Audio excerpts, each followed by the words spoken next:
If you're 65 or older, the IRS just handed you a shot at a $6,000 deduction you've never heard of. And if you're married, that number doubles to $12,000. But here's the part nobody's telling you. Most seniors think they qualify, and a huge chunk of them are wrong. Some will get the full $6,000. Some will get a partial amount. And some, even with a healthy income, will get exactly zero. So which one are you? By the end of this video, you're going to know your exact number. Not a guess. Not an "it depends." An actual number, because I'm going to walk you through the same math the IRS uses, with real examples using real income numbers, so you can do this on the back of a napkin tonight. This comes from the One Big Beautiful Bill Act, and yes, it's going to touch nearly every American in one way or another. For most seniors, this particular piece is good news. But most isn't all. And I want you to know exactly where you land before you start planning your 2025 taxes around a number you might not actually get. Let's get into it. Before we touch a calculator, there are 8 facts about this deduction that change how you think about it. Get any one of these wrong, and your whole calculation falls apart. So let's move fast through these. Fact 1. Age 65 is a hard line, not a suggestion. You must be 65 or older at the time you file. Not turning 65 sometime this year. Not close enough. And here's where couples get tripped up. If you're married filing jointly and only one spouse is 65 or older, you only get $6,000, not $12,000. Say husband is 67 and wife is 62. That household gets $6,000, period. Both spouses need to clear 65 to unlock the full $12,000. Fact 2. You do not have to be collecting Social Security to get this. This one surprises people. Maybe you're 67, you're playing the long game, letting those delayed retirement credits stack up at 8% a year until 70. You're not touching a dime of Social Security yet. Doesn't matter. As long as your income fits inside the thresholds we're about to cover, you can still claim this deduction. Fact 3. Standard deduction or itemized, this stacks on top of either one. Doesn't matter which lane you're in. Whether you take the plain vanilla standard deduction or you itemize everything down to the mortgage interest, the $6,000 bonus rides along regardless, as long as your income qualifies. Fact 4. This did not change how Social Security itself gets taxed. Big one. People are assuming this bill rewrote the formula for how much of your Social Security benefit is taxable. Didn't. That formula, called provisional income, is exactly the same as it's always been. What changed is that this new deduction can lower your overall taxable income, which can indirectly reduce what you owe. But the Social Security taxation formula itself is untouched. We'll prove this to you with math in a minute. Fact 5. There's a phase out, and above a certain income, you get nothing. This isn't a blanket gift to every senior in America. There are income thresholds, and once you're above them, this deduction shrinks and eventually disappears completely. I'll give you the exact numbers. Fact 6. This deduction has an expiration date. It's not permanent. It starts with the 2025 tax year, meaning when you file in early 2026, you'll see it for the first time. It runs through 2025, 2026, 2027, and 2028. After that, unless Congress acts again, it's gone. Fact 7. It's not refundable. This is the fact that quietly disappoints a lot of low-income seniors. This deduction only reduces taxable income. It doesn't put cash in your pocket if you already owe little to nothing in taxes. If your tax bill is already near zero, this deduction might do almost nothing for you. Now that you've got the ground rules, let's build the actual math, because this is where most videos on this topic completely lose people. I'm going to slow down and walk it step by step with real numbers so you can follow along with your own tax return. Everything in this video traces back to one line on your tax form. Line 11, your adjusted gross income.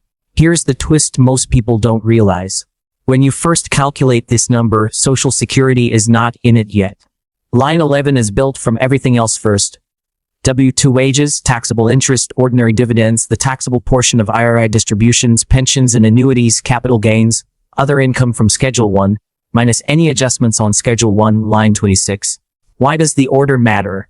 Because this AGI without Social Security number becomes the foundation for a separate calculation that determines how much of your Social Security actually gets taxed. That calculation is called provisional income, sometimes called combined income if you're reading IRS or Social Security materials instead of a financial advisor's notes. Same concept, different name. Don't let the terminology confuse you. Here's the formula. Provisional income equals line 11, your AGI without Social Security, plus line 2A, your tax-exempt interest, like municipal bonds, plus 50% of your total Social Security benefit from line 6A. Once you have that number, you run it against this chart. For single filers, provisional income under $25,000 means zero of your Social Security is taxable. Between $25,000 and $34,000, up to 50% becomes taxable. Above $34,000, up to 85% becomes taxable. For married filing jointly, under $32,000, zero taxable. Between $32,000 and $44,000, up to 50% taxable. Above $44,000, up to 85% taxable. These numbers have not moved in years, and the new legislation didn't touch them. Let's put this into real scenarios so it actually sticks. Real example 1, the single filer with decent other income. Let's say you're single, pulling in $30,000 a year in Social Security, plus another $30,000 in other income, your AGI. 50% of your $30,000 Social Security is $15,000. Add that to your $30,000 AGI, and you get $45,000 provisional income. Now run it through the chart. The first $25,000 is taxed at 0%. The next $9,000 from $25,000 to $34,000 is 50% taxable, which is $4,500. The remaining $11,000 above $34,000 is 85% taxable, which is $9,350. Add those together, $4,500 plus $9,350, and you get $13,850. There's a built-in check. The IRS also caps this at the lesser of that number or 50% of your total Social Security benefit, which is $15,000 in this case. Since $13,850 is lower, that's your answer. Bottom line, $13,850 of this person's $30,000 Social Security benefit gets added to their taxable income. Real example 2, the person who only has Social Security. This one matters because it's more common than you'd think. Someone retired, living almost entirely off a healthy Social Security check with little else coming in. Say you're single, no other AGI, and you're collecting $4,000 a month in Social Security, $48,000 a year. Your AGI is zero. 50% of $48,000 is $24,000. Your provisional income is $24,000. That's under the $25,000 threshold, which means, bottom line, zero of this person's Social Security is taxable. Zero. Nothing. This is the pattern to remember. If Social Security is essentially your only income, you're very likely paying no federal tax on it at all. Real example 3, married couple with strong combined income. Now let's go married filing jointly. Say this couple has $50,000 combined from pensions and small IRA distributions, plus $2,000 in tax-exempt interest, and both spouses collect Social Security totaling $60,000 a year, $5,000 a month combined.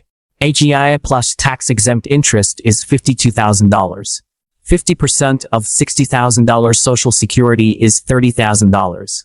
Provisional income is $82,000.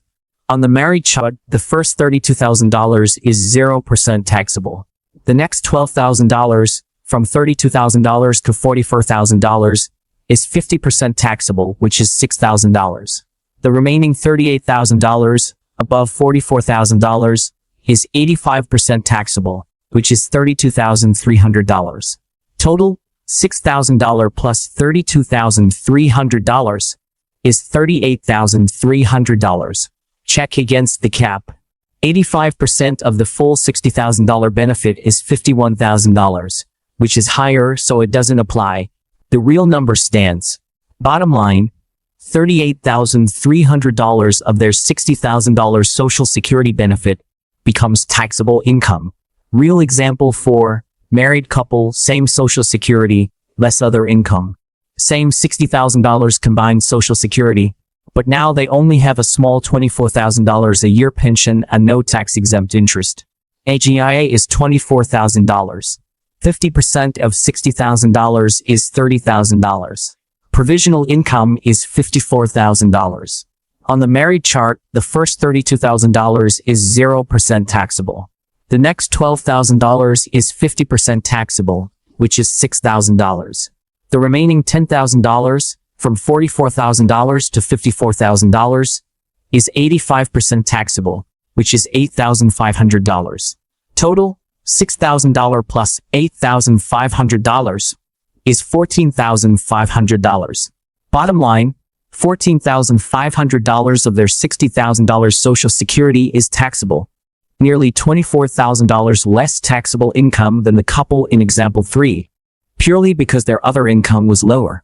See the pattern? The less other income you have layered on top of Social Security, the less of your Social Security itself gets taxed. That mechanic hasn't changed one bit with the new law. What has changed is what comes next. Once you know your taxable Social Security amount, it flows into your AGI. Now we move to line 12, your deduction, and this is where the new legislation actually shows up. There are 3 layers stacking on top of each other here. Stay with me because this is the part everyone gets confused about. Layer 1, the enhanced standard deduction.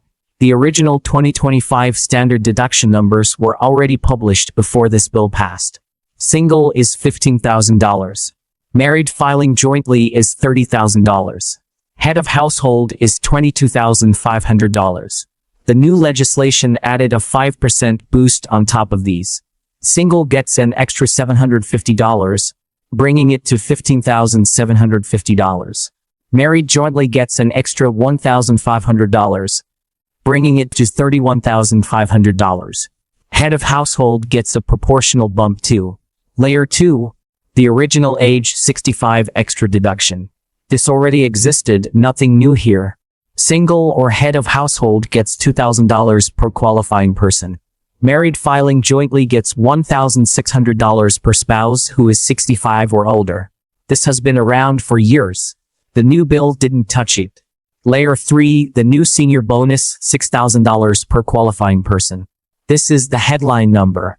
Married couples where both spouses are 65 or older can get $12,000 combined. This is entirely new, entirely temporary, running from 2025 through 2028, and it's what we're here to talk about. Add it all together for a single filer under the income threshold. $15,750 plus $2,000 plus $6,000 equals $23,750 total deduction. For a married couple, both 65 or older, under the income threshold, $31,500 plus $3,200 plus $12,000 equals $46,700 total deduction. That's a massive jump from the pre-2025 numbers. But, and this is the catch, that full amount only applies if your income clears the bar. Let's talk about who actually gets it. This is the part of the video that determines whether everything above even applies to you. Not everyone gets this $6,000. Full stop. Qualification is based on a modified adjusted gross income. And yes, this is yet another MAGI definition separate from the one used for ACA subsidies or Medicare surcharges. For this deduction specifically, take your regular AGI from line 11 and add back any foreign earned income exclusions, foreign housing exclusions, or U.S. territory income exclusions, relevant if you're a bona fide resident of Puerto Rico, Guam, the Virgin Islands, American Samoa, or the Northern Mariana Islands. Most people watching this won't have any of that. For you, MAGI will just equal your regular AGI. For single filers, from $0 to $75,000, you get the full $6,000 deduction. From $75,000 to $175,000, you get a partial deduction phasing out. Above $175,000, you get no deduction at all. For married filing jointly, from $0 to $150,000, you get the full $12,000 deduction. From $150,000 to $250,000, you get a partial deduction phasing out. Above $250,000, you get no deduction at all. Here's how the phase-out math actually works. For every dollar you're above the lower threshold, you lose 6 cents of your deduction. Example, a single filer at $95,000 Magi. You're $20,000 above the $75,000 threshold. $20,000 times 6% is $1,200 lost. $6,000 minus $1,200 leaves a $4,800 deduction. Example, a married couple at $300,000 Magi. That's above the $250,000 ceiling entirely. Zero deduction. Doesn't matter how long you've been married or how many years you both waited to file. You're locked out completely. Example, a married couple at $200,000 Magi. You're $50,000 above the $150,000 threshold. $50,000 times 6% is $3,000 lost. $12,000 minus $3,000 leaves a $3,000 deduction. So the message here is simple. Know your Magi before you assume you're getting the full amount. A lot of comfortably retired couples are going to land squarely in that phase-out zone and only get a fraction of what they expected. Let's take this all the way to the finish line, real dollars before and after. Single filer, $70,000 AGI standard deduction. Before this legislation, the deduction was $17,000. Taxable income was $53,000. Applying the 2025 tax brackets, 10% up to $11,925, 12% up to $48,475, 22% on the rest, the tax bill lands at $6,574. After this legislation, qualifying for the enhanced standard deduction plus the $6,000 senior bonus, the deduction is $23,750. Taxable income is $46,250. This keeps every dollar out of the 22% bracket entirely, taxed only at 10% and 12%. Tax bill, $5,311. Net savings, roughly $1,263, simply from this bill passing with zero change in income. Married filing jointly, $100,000 AGI, both spouses 65 or older. Before this legislation, the deduction was $33,200. Taxable income was $66,800. Tax bill, $7,539. After this legislation, the deduction is $46,700. Taxable income is $53,300. Tax bill, $5,900. Net savings, about $1,639. Again, same income, same job, same everything, just a smaller tax bill because of where you fall on this new deduction chart. Here's what I want you to walk away with. If you're 65 or older and your income is comfortably under $75,000 single or $150,000 married, you're very likely getting a real, meaningful bump in your deduction this year, potentially over $1,500 back in your pocket, just from filing your taxes the same way you always have. If you're in that phase-out zone, you'll still get something. Just run the 6 cents per dollar math above your threshold to know your real number before you plan around it. And if you're well above the ceiling, don't build any 2025 tax plan around this deduction. It's not coming. Either way, this expires after the 2028 tax year unless Congress extends it. So if you're eligible, these next 4 tax seasons are the window. If this helped you make sense of a confusing piece of legislation, hit like, subscribe, and I'll see you in the next one, where we're going to keep breaking down exactly how these changes affect your retirement, your Medicare, and your bottom line, one real number at a time.